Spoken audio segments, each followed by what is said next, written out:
It's my pleasure to welcome you here this evening for the first of our talks for the this academic year. And I'm in a pleasant position of knowing the speaker well. He is one of my colleagues at King's College London, where he's Professor of Latin Literature and Language, and has been so since 2007. In his earlier life, he taught at the University of California at San Diego and Berkeley, but finding it a little too sunny there, he retired to Cambridge, and then perhaps finding it too windy there, he's moved to London. William's interests are wide in the field of Latin literature, and particularly Latin poetry. Apart from his various articles, in 2007 he published a study on Martial, the world of the epigram, and more recently he has brought out a rather interesting book called How to Read a Latin Poem If You Can't Read Latin Yet. And quite which of these interests are going to follow here. His interests range into comparative literature, reception, as well as the poetry itself. We're going to hear of, I'm sure we're going to have a fascinating talk. So, William, over to you. Thank you. Well, it's a great pleasure and privilege to be addressing the Roman Society. My paper will be a little longer than the title suggests. I have in fact got 3 words, one for each poet. As some of you may know, if you're Guardian readers, you will know this regular column that appears in which they interview a celebrity every week. It's a different celebrity. And they ask them a set of questions that are always the same. And one of those questions is, which word do you overuse most? It's a very revealing question, coming straight often to the heart of the person, often telling you about what the person values, but sometimes telling you about those words that people use to cover up a lack of thought, the words that they use when they're being elusive. And it's a useful exercise one can try on oneself, often rather an embarrassing exercise when you think of those words that you're always using, sometimes to avoid being precise, but sometimes they give you away in some fashion or other. So certainly these words tell us something about the person who uses them, and if it's a poet, it certainly tells us something about what the poet values. Were we to look at English poets, for instance, one might take Keats, and you might look at the word bower, which he's absolutely obsessed with. Keats talks about a thing of beauty being a joy forever, a bower quite quiet for us. And the use and overuse of that word tells us something about how he sees the protective plenitude, the ideal of pleasure that he's always after, a slightly womb-like experience. Words can also take on an unusual significance from repetition across an oeuvre. Sometimes poets put their stamp on a somewhat colourless word, or even not a whole word. I think perhaps in the case of Gerard Manley Hopkins, one could say that LE at the end of a word takes on almost meaning for him. Words like dapple, stipple, freckle, fickle crop up again and again. It's almost as if that portion of the word comes to actually mean something. And probably the same might be said for Lucretius. The letter V, I think, almost takes on meaning. Vivida vis animi, vulgi vagaque vagus, and things like that. So certainly, if you think about poets and the words they overuse or tend to use or seem to be fixated upon, this usage might tell us something about the word too. As Empson pointed out, words can be complex, not just because they're compounded, and the complexity of a word can be brought out by its repeated use over and over. So that's what I'm going to talk about today, 3 Latin poets, and they will be Ovid, Lucan, and Virgil, and the words will emerge as we go along. They're all words that have fairly obvious English derivates, and that, I think, gives us something of a depth to some of these English words.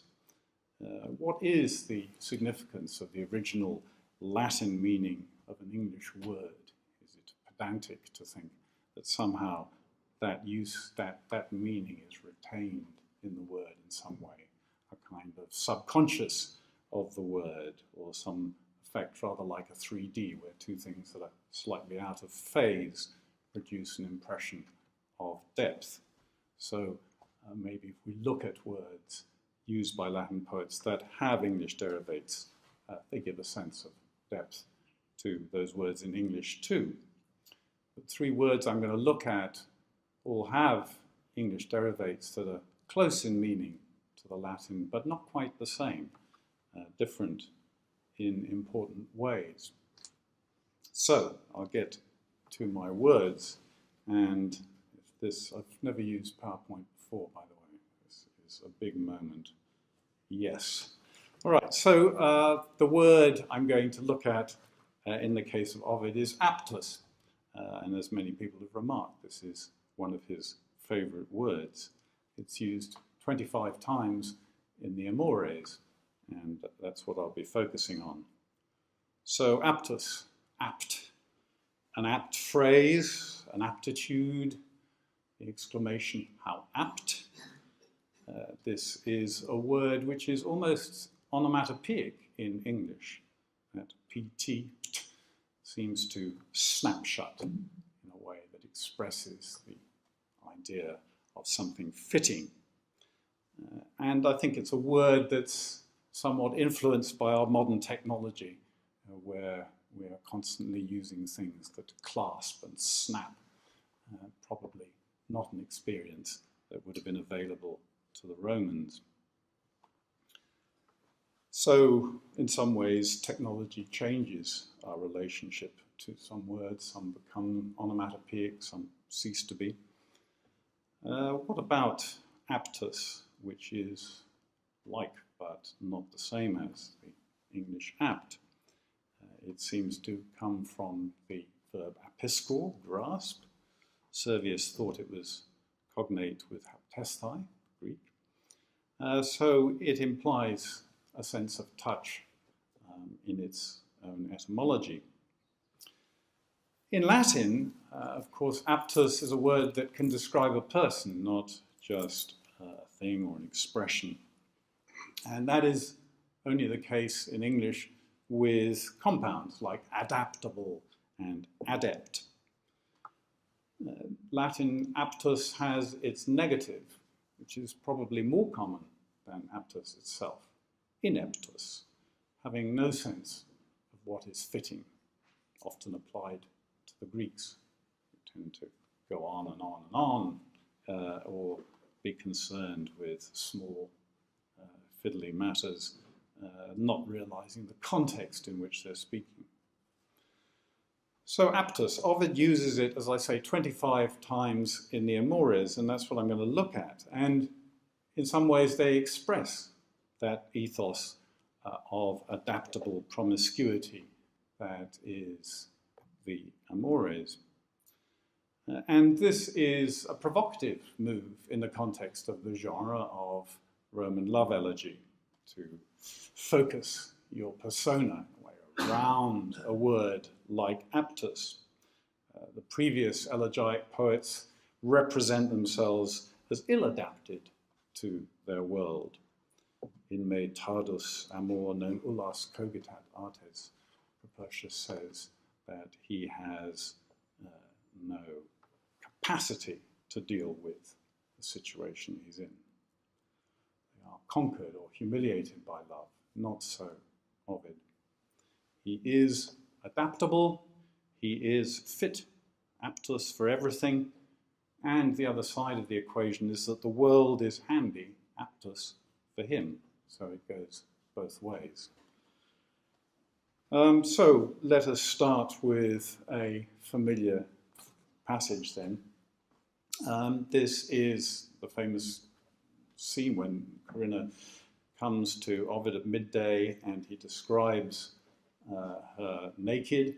Quos omeros quales vidi tetigi quelacertos forma papillarum quam fuit apta me. What shoulders, what arms I saw and touched, the shape of her breasts, how apta for fondling. Clearly, Ovid is punning in a way on the notion of aptus as being connected with apiskor, with grasping, with handling, and represents here his mistress's breasts like the world itself to him as being shaped to his hand. It is at hand, it is available. Now, later on in Book 2, we have apta applied in two different senses to the same person. This is Amores 2:8, and it's the poem, the second poem of a pair, in the first of which he complains that his mistress is always suspecting him of having new affairs, and this time it's her slave she thinks he's having an affair with. Why would he do such a thing? And in 2:8, the next poem, he talks to the slave herself and says, what gave us away? So he addresses her as somebody who is et mihi iucundo non rustica cognita furto, apta quidem dominai, sed magis apta mihi.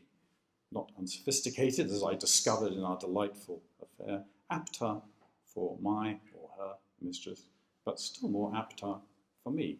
In one sense is here that Ovid is using aptus in two different senses, one physical and one more in the sense of convenient, handy, able to supply the needs of her mistress. So this is the side of the equation in which the world out there is Ovid-shaped in a way, fits in his hand. It is apta mihi, fit for him. The other side of the equation is that Ovid is himself adaptable, aptus, flexible to what is out there. This is the end of Ars Amatoria 1, in which Ovid neatly subverts everything that he's told us. He's been telling us what to do, how to make headway with a potential girlfriend, and at the end he says, I was about to finish, but forget it all because women are all different. You need 1,000 approaches for 1,000 natures. Finiturus eram, sed sunt diversa puellis pectora, mil animos accipe mille modis, qui sapit innumeris moribus aptus erit. In the ellipse there that I've left out, he has some fun with Virgil's Georgics. So it's different kinds of soil, there are different kinds of fruits. This is, after all, a didactic poem. And Ovid both follows that up and mocks it in this idea that you have to be adaptable to the world that is out there. Well, one of the ways in which Ovid adapts himself to everything that's out there is through the couplet, which is almost a character in his poetry, and particularly, of course, in the love poetry. And in 2:4, he describes how every woman turns him on and manages to fit into this wonderfully varied selection series of elegiac couplets, a whole range of different contrasts. And here we have seu pendent nivea polica vice capilli leda fuit nigra conspicienda, seu flauent placuit croceis aurora capillis omnibus historiis se meus aptat amor. Dark locks hang on a snowy neck. Leda was worth looking at with her dark hair. Are they golden? Aurora pleased with her saffron hair.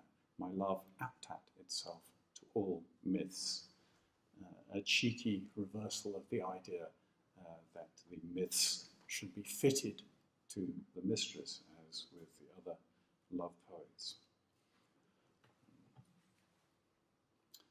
So this is Ovid describing an amour that is adaptable, that is flexible, and that is metamorphic almost in the way perhaps Jupiter is in the Metamorphoses.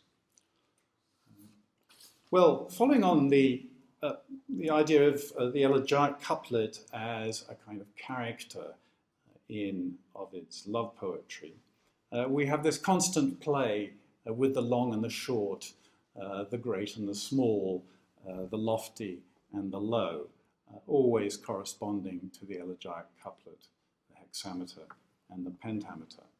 And in Amoris 2:17, he says, well, we may be like you and I, may be like Vulcan and Venus, but after all, that's not inappropriate. Aptari magnis inferiora licet. It's all right for what is lower, aptari to what is great. So, lower in what sense? Less great, or simply lower in space, underneath, to be connected to what is underneath. And clearly here we have a double entendre. In the next passage, shortly after that, he says, and comes to the point, of course, this is all proven by the very meter in which I write. Carmenis hoc ipsum genus impa, sed tamen apte jungiter heroes, cum breviore modo. So the very meter is the basis of it, is unevenness, but apte jungitur, nice enjambment. The hexameter is appropriately joined to the shorter line. Well, we can see what kind of double entendre is implied by this if we look at Amoris 145. Alteriusque sinus apte subjecta foebis. And will you warm another's lap, fitting apte beneath him, which tells us what he means in the first quotation by inferior. But in addition to the fact that Ovid is aptus for every kind of situation or woman, there is the fact that he is, and again here he's being quite unorthodox, he is adaptable to every kind of genre. Amoris 2:18, he says, Sceptra tamen sum si curaque tragoedia nostra querevit, et huic operi, quam libet aptus eram. Not for Ovid the recusatio, I couldn't do these lofty things. No, I was aptus for tragedy. Nevertheless, I did take up the scepter, and under my care a tragedy grew, and I was aptus as anything to this genre.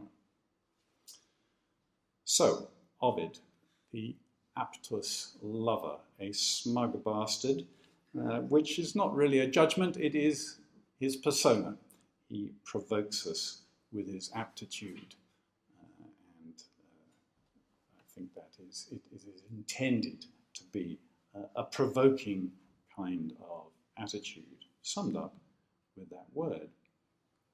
Now, this is a very simple use of a word. Ovid uses this word straightforwardly, he uses it a lot, but he does not put it at issue.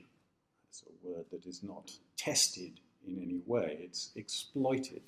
Now, the next word I'm going to look at is a much more complex word, and one whose complexity the poet I'm going to look at explores.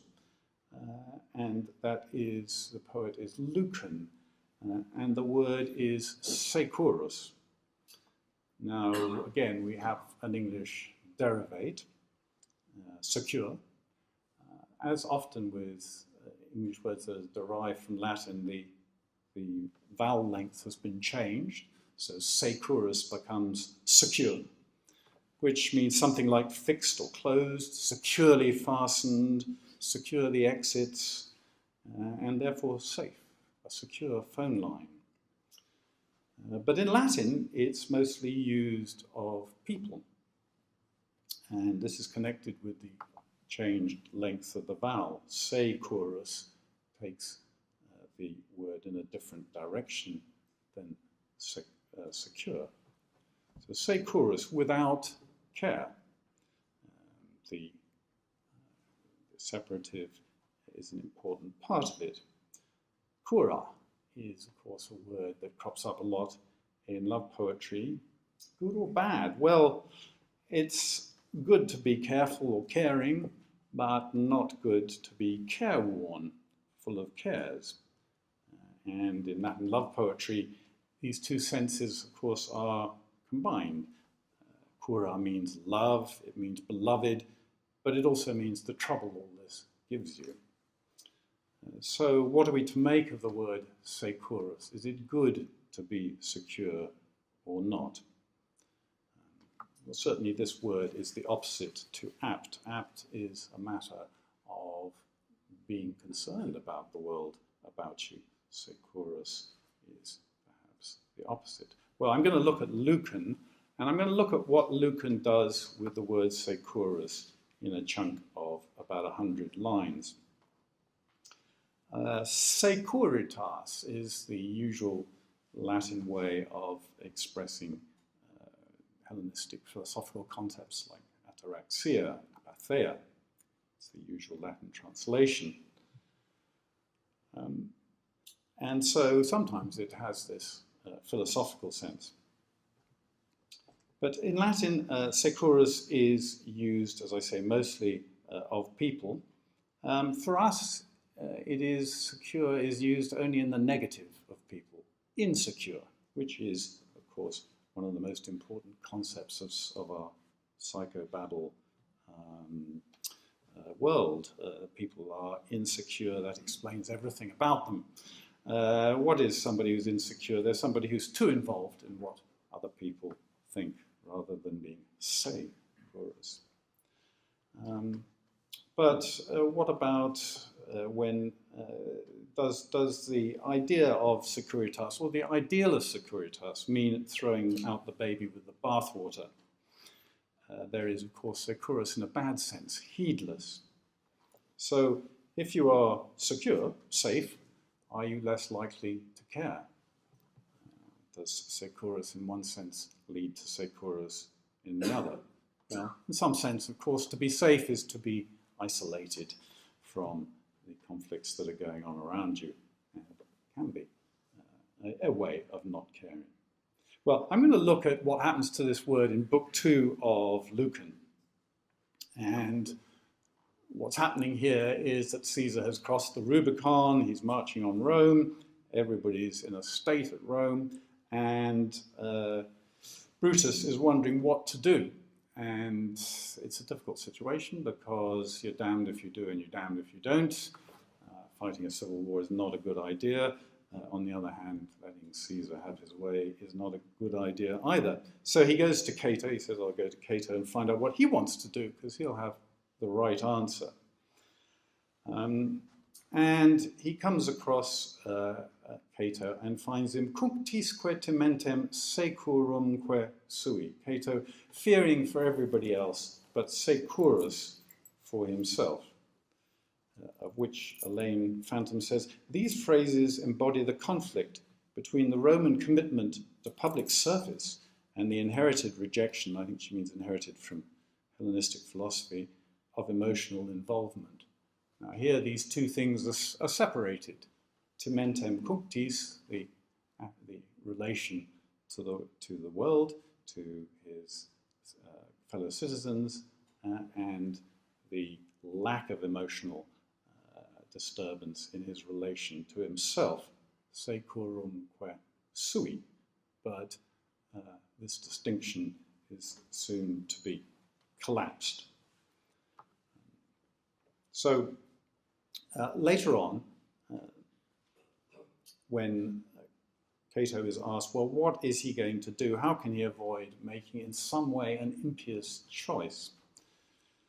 And he says he will go to war. Sed quo fata trahunt virtus secura sequatur. So he will go to war, but the virtus, in following what is fatum, cannot be touched. It will be untainted. It can confidently follow. In other words, circumstances won't affect virtus insofar as it follows fate. He runs no moral risk. I might think of Tony Blair's explanation of his decision to go into Iraq. Looking back on it, the decision was pure. It couldn't be touched by the consequences.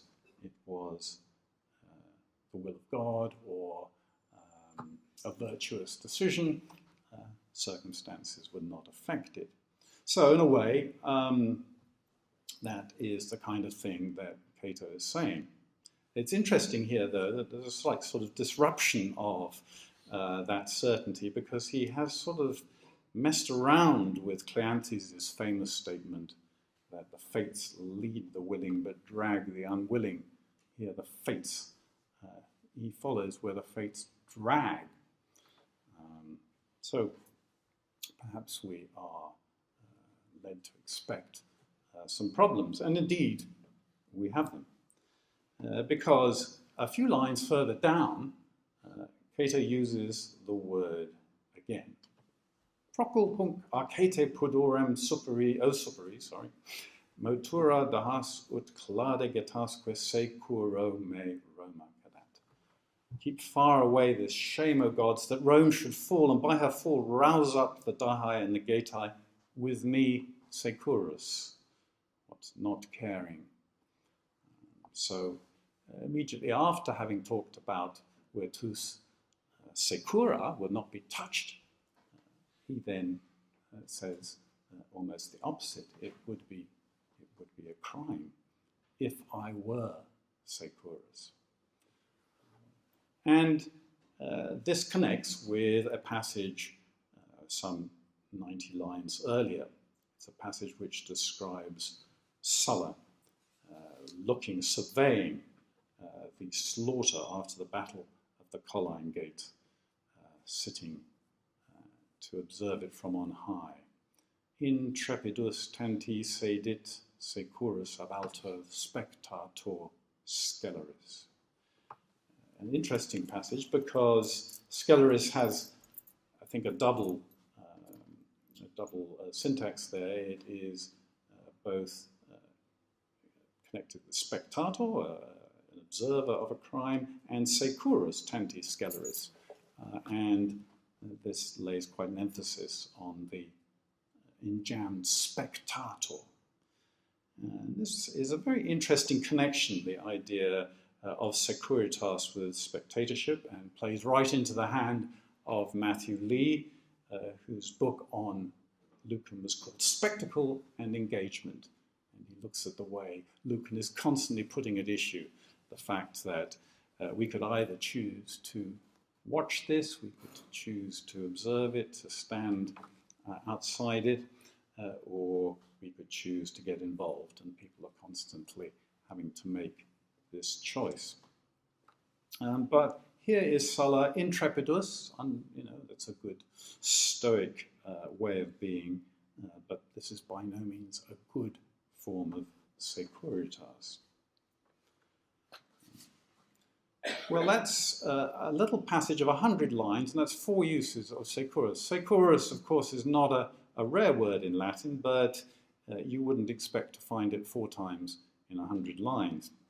Now I want to end looking at Lucan and securus, which of course continues throughout the epic, by looking at a usage applied to Caesar. Caesar, this in Book 1, confronted by the grieving figure of Rome, reacts like a lion in Libya, cornered by hunters with spears. And this is an extraordinary passage. Per ferum tanti securus vulneris exit. He escapes per ferum, along through the steel, securus of such a wound. So what are we imagining? We're imagining a lion skewered by a spear, walking right on through it and out the other end. a very uncomfortable image. But this is what it takes to deny the plea of a grieving Roma. It's a passage that could have another meaning, and perhaps in another context it would. Per ferum exit suggests perhaps that he dies by the sword. And of course, this is a kind of suicidal scene, but Caesar's not a suicide, he's a survivor. And I think it's not insignificant that this scene is set in Libya, where indeed Cato will leave per ferum. It's as though we are told that Caesar and Cato are two sides of the same coin in their different ways, above and untouched by reality. But they're very different ways. Caesar is, as I say, a survivor. Cato, more than half in love with death. The use of securus goes on throughout Lucan's epic and crops up in connection with the defeated Pompey later, and continues to be a very important and interesting word. But I think what's striking is the way that Lucan has brought out the ambiguity of this word, the doubleness of the word, and played on the complexity that is inherent in the word itself. So, we have had two ways of dealing with the world then. You can be aptus, flexible, or you could be securus, nothing can touch you. The third word I'm going to look at is the opposite of, in some ways, being securus in the Stoic sense. Now I'm going to look at Virgil, and here, of course, there's an embarrassment of riches. I would have liked actually to look at the word pulcher, beautiful, in Virgil, particularly because of that strange passage in Book 6 where Virgil talks about Brutus who kills his sons, pulchra pro libertate. He kills his own sons because of, on behalf of beautiful libertas, and then says whatever anybody else says, he was in felix. Now, what does pulcher there connote? It seems to me that it implies that libertas has become a kind of aesthetic fetish, something that is valued in a way that is slightly corrupt or excessive, or in the wrong mode, in the wrong key, if you want. And I think that's the case with many uses of pulcher in Virgil, when people go to seek a pulcherem mortem.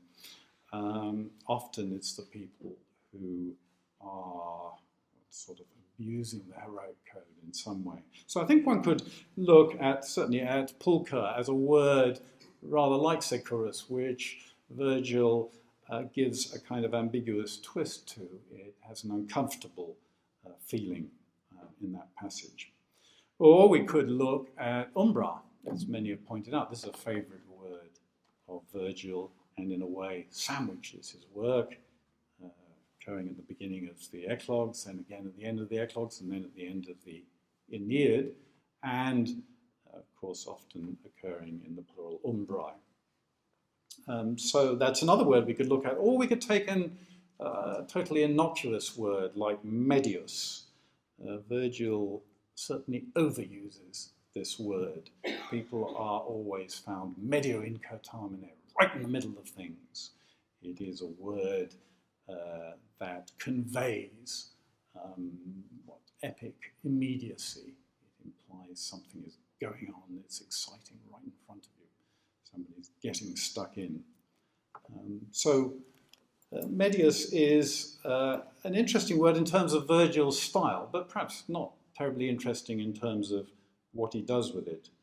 But instead I'm going to go for the obvious, I'm afraid, and look at furor, which, as everybody knows, is a key word in Virgil.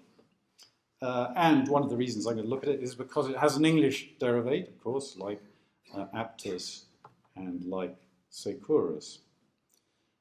It is a word that is, in some sense, the opposite of securitas. Furor might express everything that is not Stoic, securitas.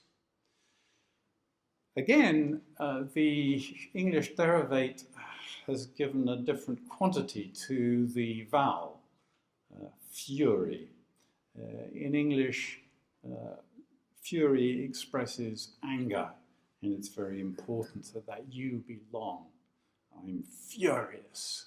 It wouldn't do to say I'm furious. Now, in Latin, not only is it much broader in meaning, covering, certainly in Virgil, anger, madness, erotic passion, battle lust, divine inspiration, whatever catches you up, perhaps, might be a way of describing it. And also, in Cicero, for instance, in the Catilinarians, it's furor is whatever is opposed to the status quo, and that seems to be one of the ways it's used in Virgil. But also, of course, for Virgil, it's connected with Homeric battle lust, not necessarily a bad thing in Homer. It is certainly a leitmotif of the poem and occurs in various other forms: furiae, furibundus, furiatus, furialis, furore. It seems to bundle various phenomena, human and natural, under a category that always retains a strong physical sense. I think it becomes a little abstract if you translated madness.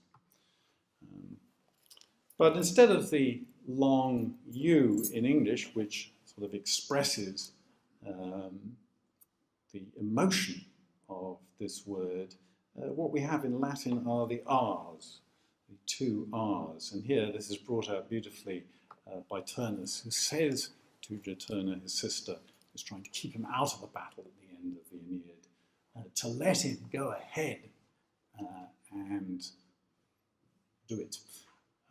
Hunc oro cineme furorante furorem. He is bringing out the importance of those two R's by doubling them, furore ante furorem. It's an extraordinary passage because it implies a certain amount of self-knowledge, doesn't it, on Turnus's part. Hunc, this furorem, he is sort of standing outside him. He seems to be self-aware, but he needs to see it out, see it to the end.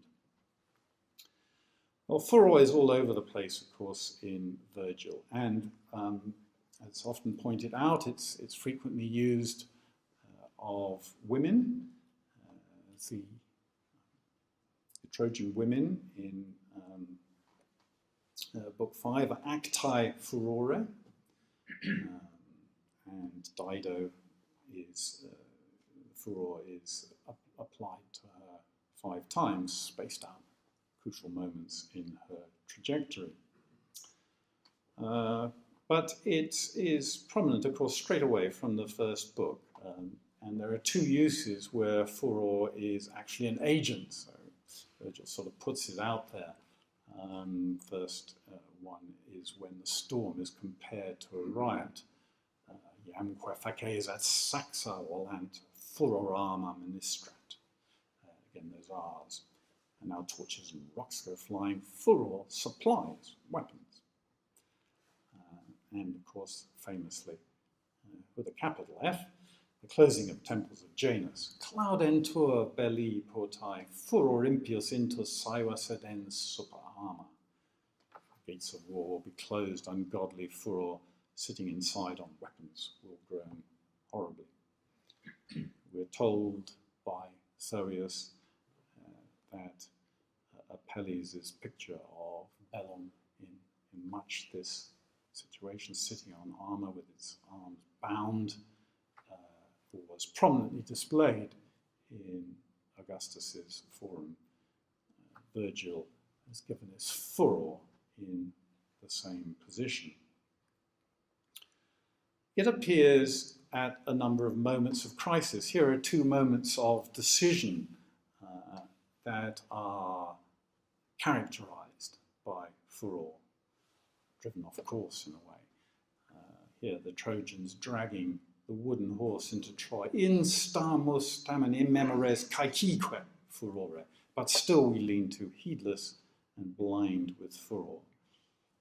And in the Georgics, the moment when Orpheus turns around and Eurydice reacts, a moment of, well, not decision, but a crucial moment where it goes one way or the other. Illa quis et me inquit miseret te perdidit Orpheo, quis tantus furor. What Orpheus has undone, wretched me and you too, what is this great furor? It's striking that in both these passages we get the word immemor, in the case of the Georgics a little earlier, a couple of lines earlier.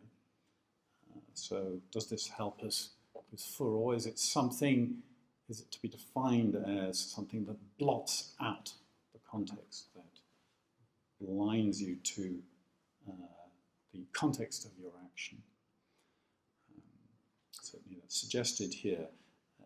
We might translate, in the case of Georgics 4, immemor as not remembering, because after all, Orpheus is forgetting something he's been told. In the case of the Aeneid passage, that doesn't quite work as well, and not thinking of the consequences or something might be the meaning that we'd take from the OLD, which is a kind of tunnel vision that you are precipitated into. And, of course, a third moment of crisis and decision. Illoculis postquam saevi monumenta dolores exuvias quausit furiis acensus et ira terribilis. Furiae. Here, this is, well, I'm not going to add to the enormous bibliography on that, nor reproduce it, but I notice that Tarrant points out that furiis acensus is only elsewhere used of Dido and Juno.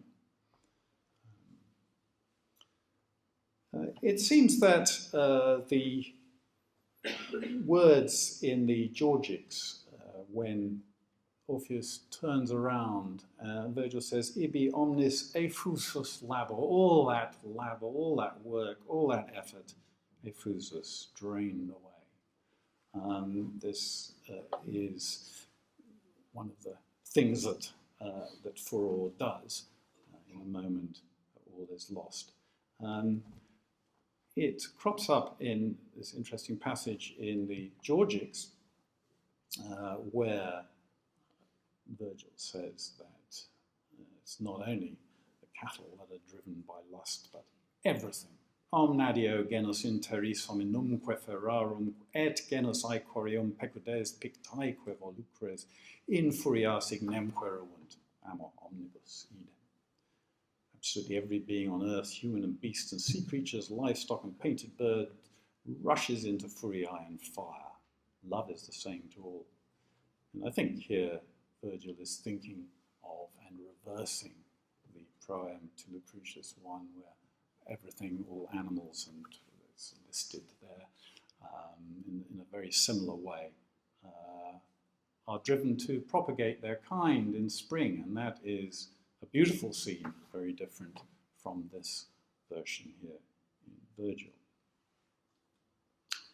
So, what is the range of furor's presence is enormous. Of course, it is something that is in the human spirit in some way, but also permeates all of nature.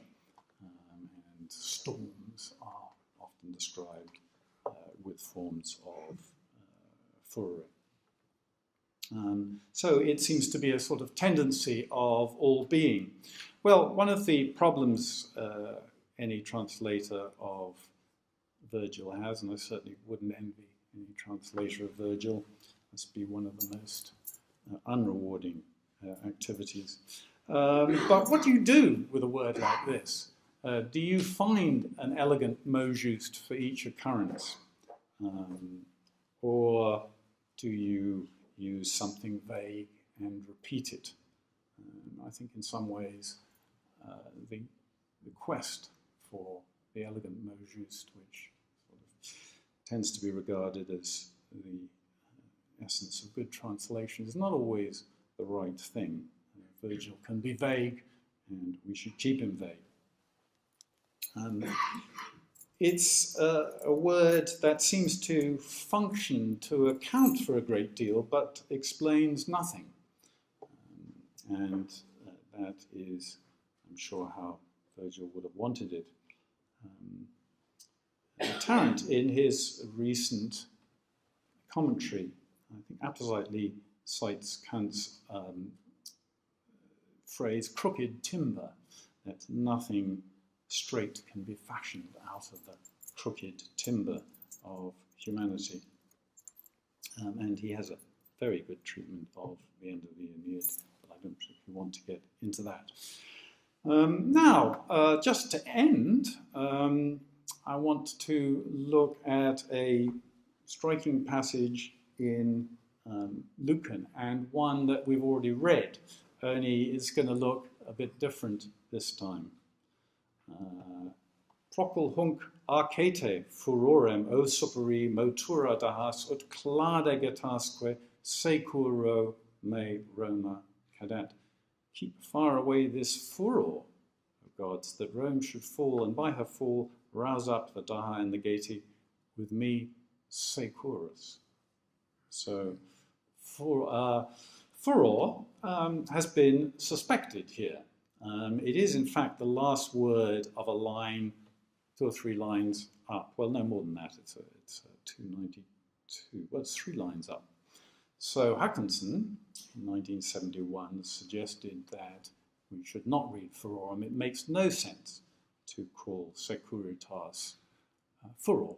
And of course it doesn't. Not only does it make no sense, it's a paradox, which means it makes a little more sense. But it's been adopted. I haven't done a full survey, but it's certainly adopted by Phantom, Braund, and some others. So what does one think here? I'm inclined to think that the very fact that we have a striking paradox here, that you can regard securitas as furor, 2 words which cannot be more opposite in meaning, suggests that that is the right reading. On the other hand, if you've got furorem 3 lines up at the end of the line, it does look a little suspicious. So, securitas is furor. Well, with that, I'm going to come to an end, because so we looked at 3 Latin words, which I think not only throw some interesting light on some English words, but also represent 3 different ways of dealing with the world, and which each of the poet, in a sense, puts some weight on, and in some cases pressurizes. But the other thing we might consider is what other poets and words one might pair together if one were interviewing these poets in that column in The Guardian, and you were to put Propertius and co. Through those questions. What words do you overuse? I think it's a useful exercise, and of course a useful one for all of us who write. I certainly find myself embarrassingly using words again and again, and usually it's not for a good reason. Okay, well, I will stop there then. Questions? Thank you. Well, thank you very much for that, William. The danger, or the challenge of doing something like that is that everyone will have been keeping their own little tally. What words you were using. Maybe we'll come to that later. I think might have been the most important one, yes. Yeah. What is, I find very fascinating, is the way that this attention to linguistic detail and picking up things, it provides such an interesting way into these authors and the use they're making of language. And that, I think, is one of the things that comes out too from your book. But anyway, people like to ask questions.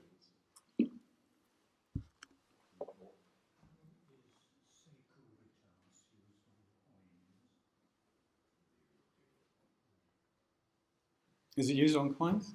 Yes, someone was asking, is securus Sorry, yes, yes, that's on right. coins? Yeah. Well, is there somebody who knows about coins? You're asking the wrong person. There are the right people out here. Don't be shy. Is it used? Is it used on coins? I think somebody once. I didn't remember the coins. I'm trying to remember who it was, but it was some classicist who wrote a letter to a newspaper pointing out that that the security firm securitas meant heedlessness or carelessness. So, that's nice.